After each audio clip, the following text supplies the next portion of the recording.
আলমডাঙ্গার মুন্সিগঞ্জ জেহালা গ্রামের ভ্যান চালক টিপু সুলতানের পুত্র ফেরদৌস আলী বৃষ্টি ভেজা সন্ধ্যায় রিপন আলীর জমির বেগুন ও কাঁচাঝাল চুরি করে পলাতক। কথায় আছে চোরে শুনে না ধর্মের কাহিনী। এটি বহুল প্রচারিত বাংলা প্রবাদ।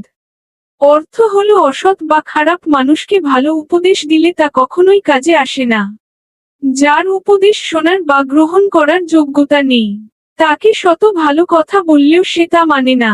যে ব্যক্তি স্বভাবগতভাবে অন্যায় কাজে জড়িত থাকে তাকে ভালো কাজে ফেরানোর চেষ্টা ব্যর্থ হবে। যার উদ্দেশ্যে বলা এই কথাগুলো সে আলমডাঙ্গা উপজেলার মুন্সিগঞ্জ জেহালা গ্রামের ঝাড়পাড়ার ফেরদৌস আলী। তার পিতার নাম টিপু সুলতান। পিতা পেশায় একজন ভ্যান চালক।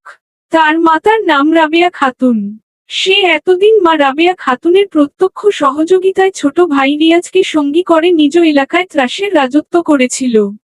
এদের বিরুদ্ধে কেউ কিছু বলার সাহস পেত না। বর্তমানে সে জমি থেকে বেগুন ও কাঁচাঝাল চুরি করে পালিয়ে চোরের জগতে প্রবেশ করেছে।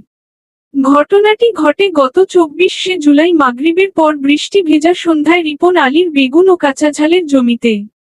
ঘটনার সময় ভুক্তভোগী রিপন আলীর সেজ ভাই সেলিম হোসেন অন্য জমিতে সার দিয়ে বাড়ি ফিরছিল।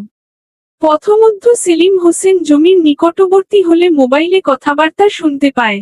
এই সময় সেলিম হোসেন ফেরদৌসের নিকটবর্তী হয়ে আটকের চেষ্টাকালে সে জোরজবরদস্তি ও ধস্তাধস্তি করে গায়ের জামা ও গেঞ্জি ছিঁড়ে হাত ফসকে পালিয়ে যায়।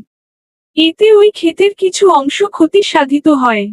পরে ভুক্তভোগী রিপন এই ঘটনা ফেরদৌসের পিতা টিপু সুলতানকে জানালে সে দেখছি বলে আশ্বাস দেয়। পরে জানা যায় সে নাকি ফেরদৌসকে ঢাকায় পাঠিয়ে দেয়।